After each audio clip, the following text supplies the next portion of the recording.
Cuando el chemsex pasa a ser un problema en la persona, generalmente, además de, de repercutir de manera negativa tanto en las relaciones familiares como en las relaciones de amistad, en el entorno más próximo, a veces incluso en el menos próximo puede tener consecuencias, ¿no? A nivel mental, tenemos que tener en cuenta que no dejan de ser sesiones prolongadas donde se están tomando sustancias, donde luego viene lo que ellos llaman el bajón, ¿no? Emocionalmente produce luego sentimiento de culpa, sintomatología depresiva, ansiedad. Esto, conforme la práctica es más continuada o más habitual, esta sintomatología es más habitual también. También es verdad que son sustancias que pueden generar sintomatología psicótica, con lo cual a nivel ya no solo emocional, sino a nivel de trastorno mental puede generar consecuencias más allá del propio momento del consumo. El chemsex afecta la vivencia de la sexualidad a muchos niveles, ¿no? Bueno, quien de manera esporádica va a una sesión o practica el chemsex, pues bueno, no acaba teniendo una consecuencia en su vivencia de la sexualidad.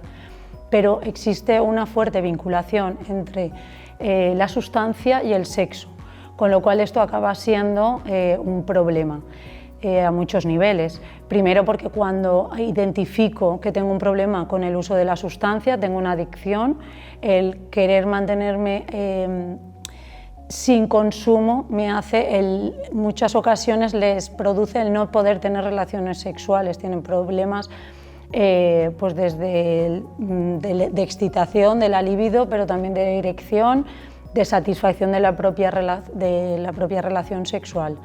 Otro problema que podría estar vinculado el chemsex en la vivencia de la sexualidad tiene que ver con las prácticas.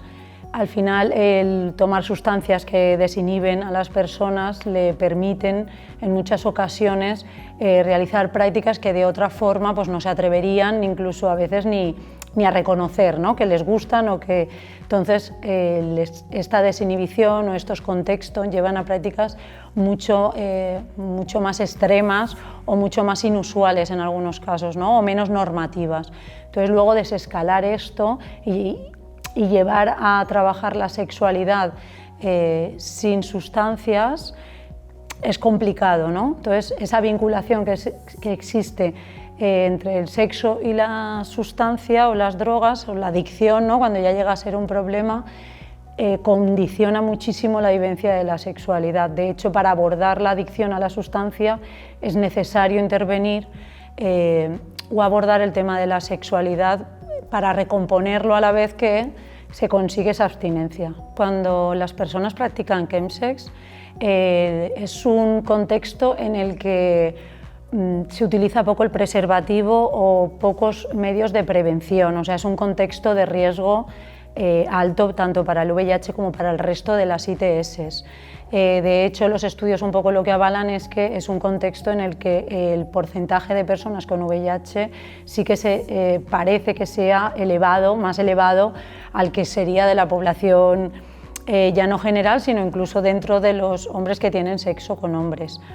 Es verdad que desde las entidades también trabajamos en la reducción de riesgos, ¿no? Tenemos un servicio de asesoramiento no solo orientado para ayudar a la persona que tiene un uso problemático, sino para aquella persona que sin que sea un problema quiere practicar chemsex, reduciendo esos riesgos, no solo con el uso de las sustancias, sino también para el resto de ITS, ¿no? Como podría ser el poder aconsejar el estar en PrEP, o hacerse serologías de manera más continuadas, o este tipo de factores, porque sí que está muy vinculado este tipo de prácticas por esa desinhibición y por esa pérdida de control a veces, ¿no?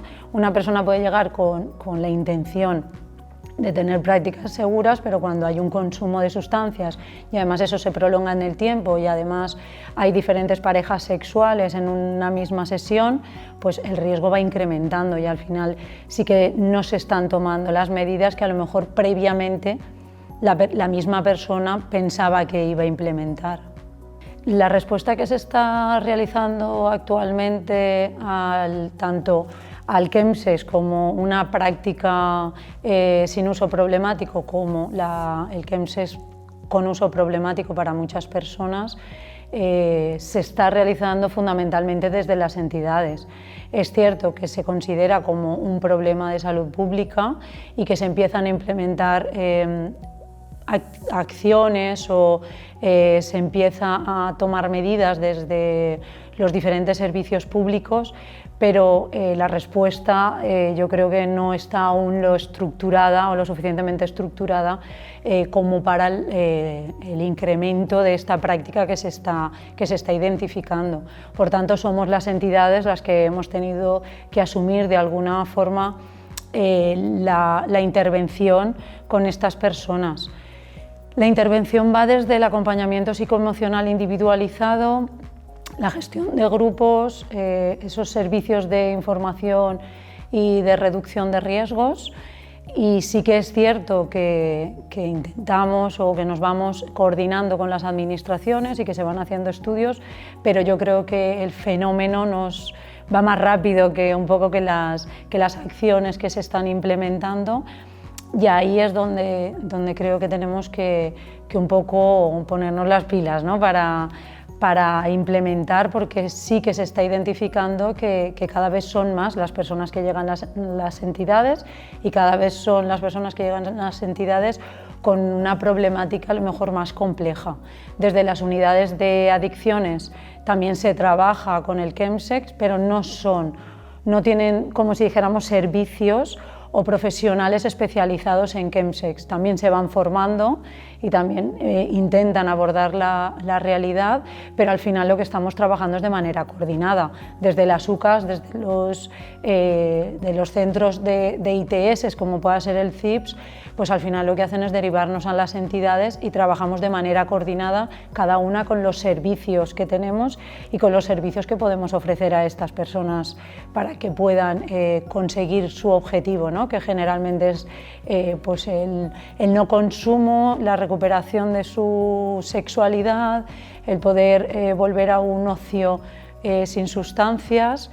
Pero bueno, yo creo que en todo caso es un fenómeno tan complejo que requiere siempre de un abordaje multidisciplinar.